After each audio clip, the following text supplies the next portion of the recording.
everyone, to this fine Thursday morning. My name is Steve Young. I'm going to be your moderator for today. Now, some quick housekeeping before we start. We have plenty of questions from the audience already, plenty of questions of our own.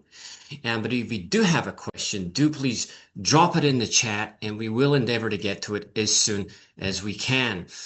So today's event is titled CPS 230 in practice, removing spreadsheet-driven risk from critical operations. Now, hello again, everyone, and welcome. So we're here today because many companies still run business-critical processes and spreadsheets.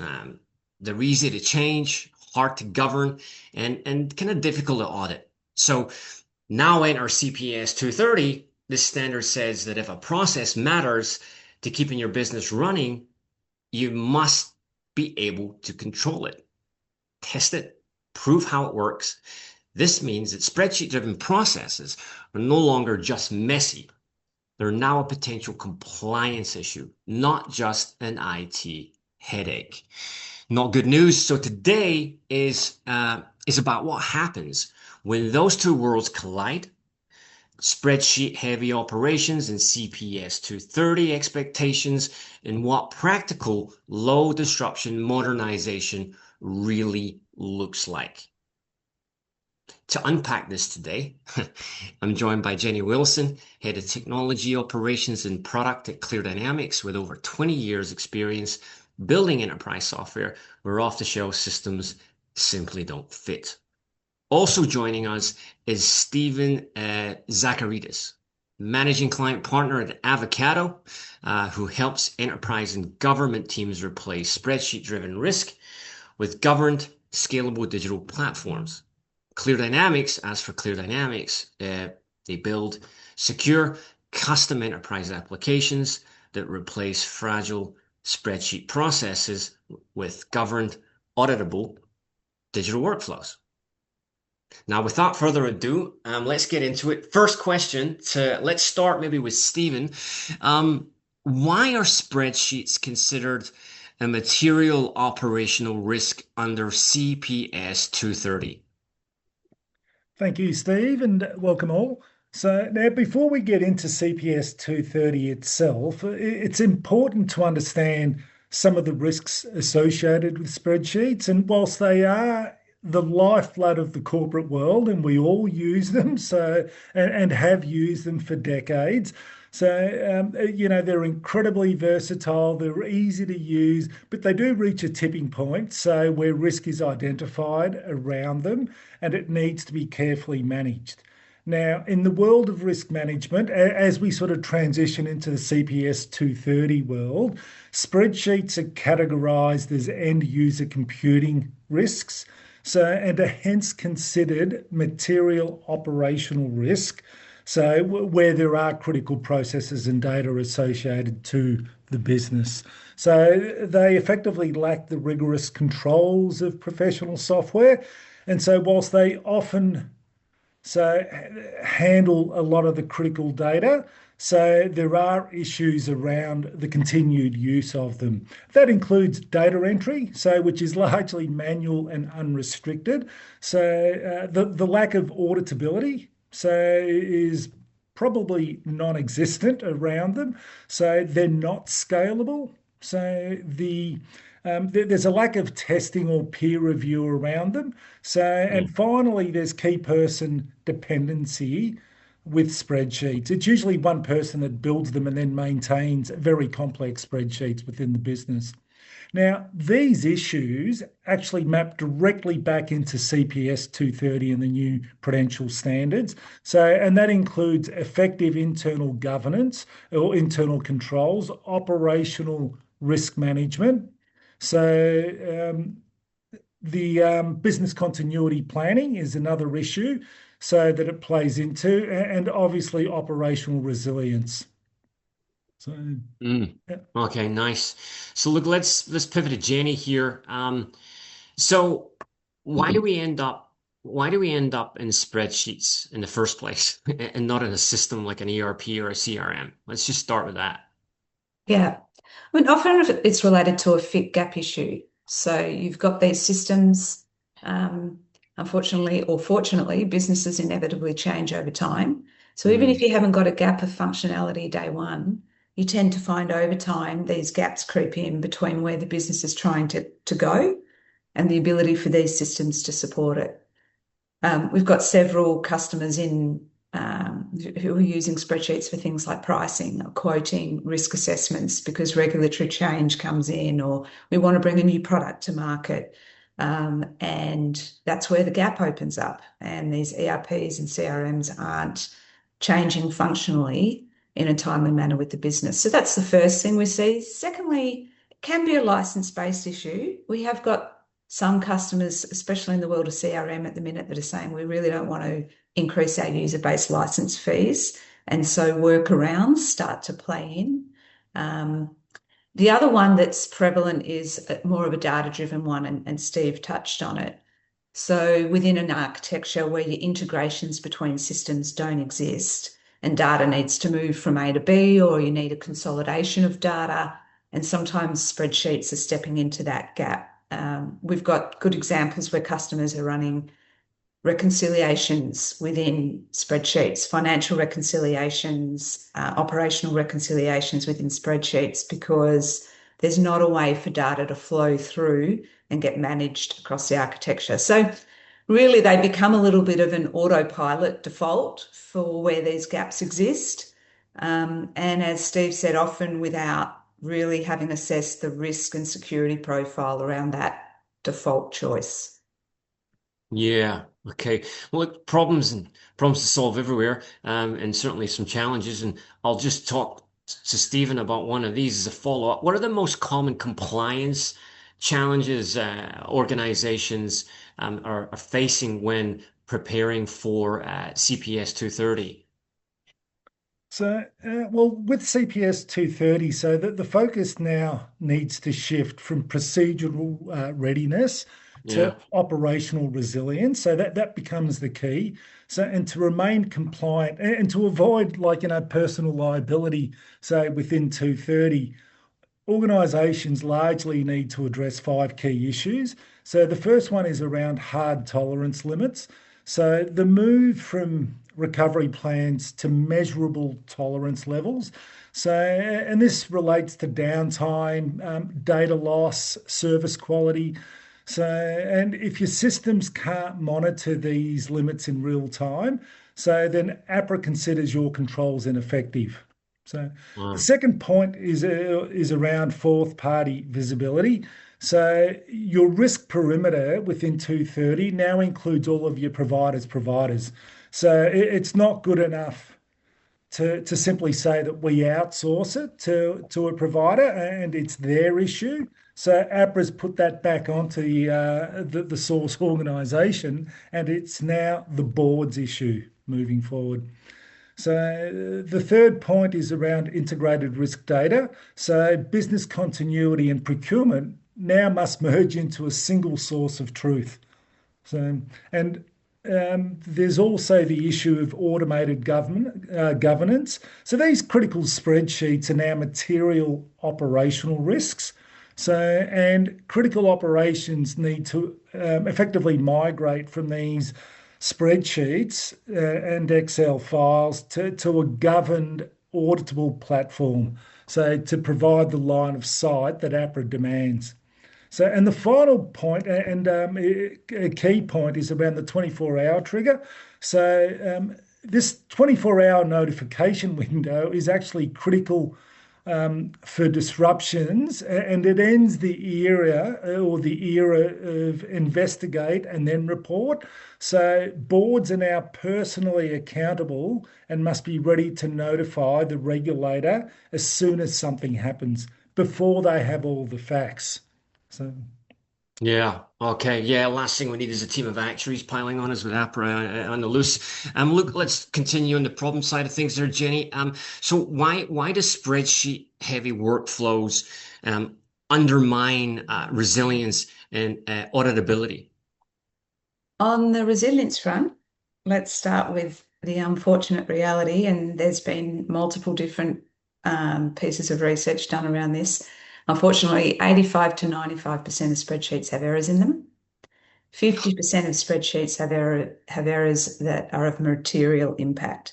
And there are some horror stories out there of millions of dollars in decisions made that were made in as a result of errors in spreadsheets. So when businesses are running regular, recurrent business decisions and processes with spreadsheets that have an 85 to 95% chance of having an error in them, that doesn't Yeah. spell resilience. The other thing that Steve touched on earlier was the scalability of them. They don't scale. And so as your business needs to grow and scale, there are examples out there where there's 10 to 15 versions of the same spreadsheet being used by different individuals.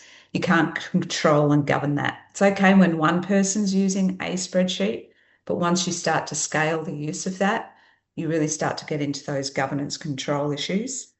And from an auditability perspective, who's accessing it, who's allowed to change it, what version should we be using?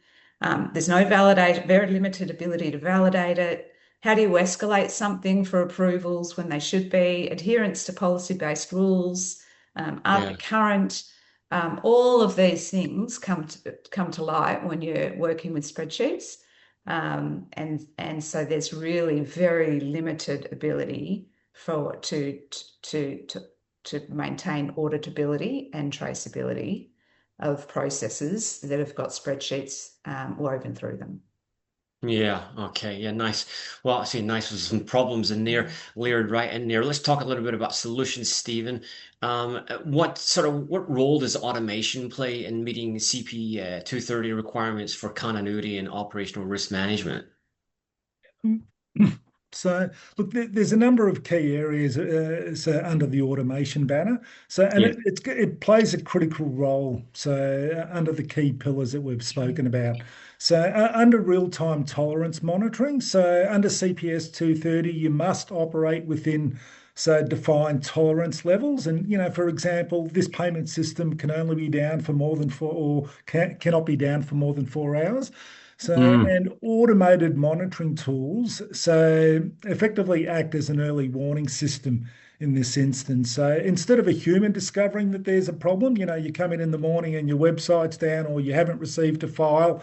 So automated triggers alert the business when something happens. So that will lead to a tolerance breach. And so this plays right into the 24-hour notification window that APRA is demanding.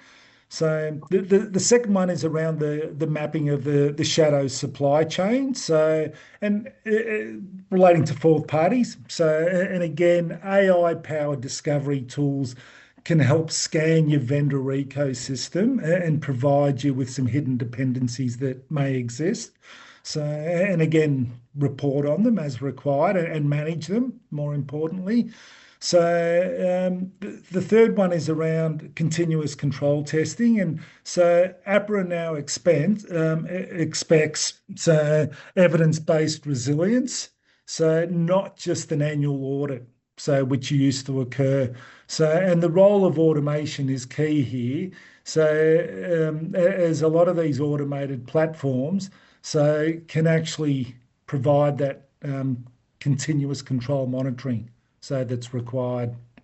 So yeah, okay. yeah. So Jenny, yeah, sorry, Steve. So Jenny, how does Clear Dynamics move? Mm. How did they go about moving from Excel to automation? Yeah, Yeah. I mean, effectively, we're able to work outside the constraints of these off-the-shelf boxed applications. So using our platform AOS, firstly, we can automatically ingest the data structure and the logic of that spreadsheet. And then AOS will write the software representation of this. So that helps with kind of the business case to stack up for automating and to move to automation. yeah, Because we can, again, do that very efficiently, then as you see the business moving forward and this potential kind of gap of functionality starting to surface, we can make changes to that application at very low cost of unit change. And so you don't get this widening gap and you don't get this kind of default to spreadsheet. And we can do that same process with integration. So when I talked earlier about often it's a lack of integration, we're trying to move data from A to B or consolidate. We've got a really efficient way of managing those integrations. In fact, we had a manufacturing example where they had that type of integration issue. And we've been able to put in place a system that manages their data reconciliation processes in a very automated way. So in effect, what you get is a spreadsheet that is now no longer existing. We've now got working software securely hosted with all of the security, auditability, control-based access that you would expect. You don't have the errors anymore. And to top it off, you've now got improved productivity throughout the business because you've now automated something that was being handled manually. So sure, but so where should a company start when they have hundreds of spreadsheet processes? And you are right, Steve, it is hundreds. There's some stats that if you're a business with 20 to 50 staff, approximately that size, Yeah. you could have in the vicinity of 2 to 500 spreadsheets running through your business. So firstly, you need to run that audit on the spreadsheets that do exist. Obviously, cull out the noise. There'll be a lot of noise there. And then try to cluster them where you can. You'll often find two, three, even up to five spreadsheets intermingled into an end-to-end process. So try to Mm. cluster them because it's a more efficient way of seeing where the degree of dependency is greatest in any given process. And then run your assessments. So, what is the degree of exposure against some of the criteria that Steve's been calling out around CPS 230? What's the degree of business exposure? And where's the potential productivity gain? Because it gives you a kind of nice return on investment argument as well.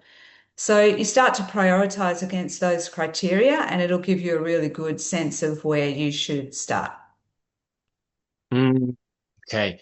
So look, Stephen, I think we've got time for one more question, guys. Before we wrap it up, I'll place this with Stephen. How can CFOs and CROs build momentum quickly to reduce spreadsheet dependency? Let's finish there. Yeah, okay. So Jenny covered a couple of those points, so that I'll look to cover off now. Yep. So under CPS 230, I mean, obviously, spreadsheet risk is an operational risk. So, and as a leader, as a CFO, and as a CRO, so it's going to come down to one, providing leadership clarity. So, prioritizing the critical processes, and then just putting basic governance around what remains. So, make it a leadership issue. So, uncontrolled spreadsheets, so, are now a prudential risk, so, and not a convenience for the business. So, get visibility fast around the spreadsheets, so, and the Mm. use of them. So, do a rapid scan, take a pragmatic approach. So, you don't need to boil the ocean on this one. So, but understand the spreadsheets that support critical operations and have business processing and integration failure points around them. So, and you can prioritize those very quickly. So, and so once you prioritize them, so there are options, and Jenny's covered, like, so what Clear Dynamics offer with their platform. So the ability to pragmatically move them from a spreadsheet to an application that's modern, robust, secure, so etc. And then you just need to put some governance around what remains. So. Beautiful. Sounds simple, but Mhm. excellent. No, no, no. So I think we've got unfortunately that's all we have time for today. However, I would want to say to everyone, we over the next couple of weeks, we will be reaching out to everyone that registered for today's event. First of all, to thank you personally, and at that stage, gather your feedback. And if you do want to have a conversation with Steve or Jenny, the contact information is in the screen right now. But at that stage, during that call, we can schedule and book something in for you at that time. And on that note, we obviously will be running other events, and we'll obviously send additional event invites as the year progresses.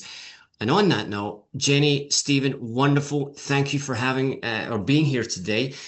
Great insights. And again, to everyone that's on here today, thank you very kindly for your time today and for joining us. And I wish you a fine farewell and a good rest of the day. Thank you and goodbye.